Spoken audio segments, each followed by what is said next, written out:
दोस्तों, हजारों साल बाद एक बड़ा ज्वालामुखी, एक बड़ा वॉल्केनो फटा है जिसका असर यमन से लेकर ओमान, पाकिस्तान और भारत तक में नजर आया है। और दूसरी तरफ हिजबुल्लाह और इसराइल के बीच सीज फायर एक साल बाद खत्म होने की कगार पर पहुंच गया है। दोनों तरफ से जंग का बिगुल कभी भी बच सकता है। दोनों तरफ बड़ी तैयारियां और ड्रिल शुरू हो गई हैं। और ये सब कुछ कब हुआ है मैं बता रहा हूं आपको। ये दो बड़ी खबरें हैं और अहम खबरें हैं, एक एक करके आपके सामने रखने जा रहा हूं। आजाद बोल इंडिया आप देख रहे हैं, आपके साथ मैं खबरों का खादिम आदिल खान आजाद। सबसे पहले बात उस ज्वालामुखी की कर लेते हैं जिसकी खबर आज चारों तरफ गूंज रही है। इथियोपिया में 12,000 साल बाद एक ज्वालामुखी फटा। धुआं 14 किलोमीटर आसमान तक पहुंचा और इसका असर यमन और ओमान से लेकर भारत तक फैल गया। लेकिन इस वॉल्केनो के फटने की जो सैटेलाइट तस्वीरें सामने आई हैं, जो आप देख रहे हैं, वो चौंकाने वाली हैं। अफ्रीकन कॉन्टिनेंट पे इथियोपिया नाम का एक मुल्क है। यहाँ के नॉर्थ ईस्ट अफार रीजन में मौजूद है हैली गुब्बी ज्वालामुखी, जो करीब 12,000 साल बाद फट पड़ा है। टूलूस के volcanic ash advisory centre VAAC के मुताबिक ज्वालामुखी से उठता धुआं 14 किलोमीटर की ऊंचाई तक पहुंच गया। ये ज्वालामुखी इथियोपिया की कैपिटल एडिस अबाबा से 500 मील दूर है, एंट्रिया बॉर्डर के पास है। और ये रिफ्ट वैली के उस हिस्से में आता है जहां दो टेक्टोनिक प्लेटें मिलकर जमीन के अंदर लगातार हलचल पैदा करती हैं। ज्वालामुखी के फटने के बाद धुएं और राख के बादल हवा के साथ बहकर पड़ोसी मुल्क यमन, ओमान, इंडिया और पाकिस्तान तक, नॉर्थ पाकिस्तान तक पहुंच गए। इतनी दूर दूर ज्वालामुखी कई घंटों तक फटता रहा, लेकिन अब तक किसी बड़े नुकसान की खबर नहीं है। ज्वालामुखी के फटने के बाद इस अफ्रीकी मुल्क के लोग सड़कों पर इस तरह भागते नजर आए। 24 नवंबर को दुनिया भर के अखबारों में ये खबर छाई रही। आप जो सैटेलाइट की इमेज देख रहे होंगे, देखते होंगे एक गुबार यूं करके निकला और फिर वो इस तरफ को फैल गया।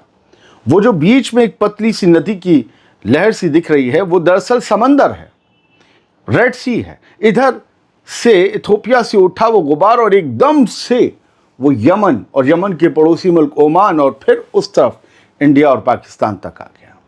कुछ मलबा भी बहुत किलोमीटर, मतलब सैकड़ों किलोमीटर तक दूर गया है, ये कहा गया है। इतनी ज़ोरदार धमाका, यानी 12,000 साल तक जिस ज्वालामुखी में, जिस वॉल्केनो में गैस बनती रहे हो, उसके फटने के बाद का आलम आप समझ सकते हैं अगर आप वॉल्केनो उस पर नज़र रखते हैं तो। अब बात लेबनान और इसराइल की, जिनके दरमियान कभी भी जंग छिड़ सकती है। एक साल का सीज फायर गया भाड़ में। हिजबुल्लाह इसराइल फिर से जंग के मुहाने पर आकर खड़े हो गए हैं। ये पिछले एक साल की खामोशी के बाद का सबसे तनाव भरा माहौल है। इसे सीरियसली लीजिएगा, इस खबर को ध्यान से सुनिएगा, क्योंकि एक नई जंग किसी भी लम्हा छिड़ सकती है, जो बेंजामिन नेतन्याहू के लिए गजा में हुए सीज फायर के बाद एक नई ऑक्सीजन का सिलेंडर बन सकती है। हिजबुल्लाह के top military boss Haytham Ali Tabatabai के कत्ल के सिर्फ एक दिन बाद इसराइली फौज ने लेबनान बॉर्डर पर अचानक जंगी ड्रिल, वॉर ड्रिल शुरू कर दी है। यानी साफ है कि हवा में फिर से बारूद भर चुका है। IDF ने नॉर्थ के जो इलाके हैं, जो इसराइल के कब्जे में हैं, नॉर्थ में ये सरप्राइज ड्रिल इसलिए चलाई क्योंकि उसे डर है कि हिजबुल्लाह बदला ले सकता है, खासकर सर्दियों के इस मौसम में जब धुंध, बारिश और कम विजिबिलिटी में हमला करना आसान होता है। तब तबाई, जो हिजबुल्लाह में नंबर 2 की हैसियत के माने जाते थे, नईम कासिम के बाद माने जाते थे, वो 23 नवंबर को बेरूत में हुई एक इसराइली एयर स्ट्राइक में मारे गए। ये वही कमांडर थे जो हिजबुल्लाह की पूरी मिलिट्री मशीन को चलाते थे। अब यहीं से इस बात को समझ लीजिए कि ये शख्स कितना अहम था। अगर हिजबुल्लाह बदला नहीं लेगा इनकी मौत का, तो उसके हर एक लड़ाके का हौसला खुद ब खुद टूट जाएगा कि जब हमारा चीफ, हमारा सबसे बड़ा कमांडर महफूज नहीं है तो फिर कौन है महफूज। और अगर हिजबुल्लाह बदला लेगा तो जंग के लिए तैयार बैठे नेतन्याहू और उसकी फौज को जंग छेड़ने की ठोस वजह और मौका मिल जाएगा। लिहाजा आप समझ सकते हैं कि जंगबंदी का एक साल पूरा होने पर इसराइल ने कितनी प्लानिंग के साथ हिजबुल्लाह के सबसे बड़े कमांडर को मौत के घाट उतारा है। दोस्तों, अब हालात वहीं लौट आए हैं। एक साल बाद कहानी फिर वहीं पर पहुंच गई है जहां जंग दोबारा दरवाजे पर खड़ी है। अब देखते हैं ये जंग का दरवाजा खोलता कौन है। इसी जमीन से जुड़ी कुछ और खबरें सुनिए और अहम है। हिजबुल्लाह के सबसे बड़े कमांडर के कत्ल के बाद IDF नॉर्थ में एक्टिव हो गई है। IDF के चीफ एयाल ज़ामिर ने अचानक ड्रिल का जायजा लिया है। जंग की हलचल तेज हो गई है। इसराइली फौज का चीफ ऑफ स्टाफ एयाल ज़ामिर आज सुबह 24 नवंबर की सुबह नॉर्थ में चल रही अचानक जंगी ड्रिल पर पहुंचा। ये ड्रिल 210वीं बाशान डिवीजन कर रही है आईडीएफ की, जो गोलान हाइट्स और माउंट डोव यानी सीरिया और लेबनान बॉर्डर की सिक्योरिटी देखती है। आईडीएफ ने बताया कि ड्रिल के साथ साथ एयाल ज़ामिर को लेबनान बॉर्डर पर बढ़ाई जा रही तैयारियों की पूरी इत्तला दी गई, इंफॉर्मेशन दी गई। बेरूत में हिजबुल्लाह के मिलिट्री चीफ हैथम अली ताबताबाई की इसराइली स्ट्राइक में मौत के बाद ज़ामिर ने फौज को साफ हिदायत दी है कि अलर्ट लेवल बढ़ाओ और हर तरह के हालात के लिए तैयार रहो। यानी हर तरह के हालात, ये सीधी सीधी एक कोड वर्ड में कही बात है कि जंग हो सकती है, जंग के लिए तैयार रहो। यानी नॉर्दर्न बॉर्डर पर टेंशन बढ़ चुकी है और इसराइली फौज अब पूरी तरह अलर्ट मोड में है।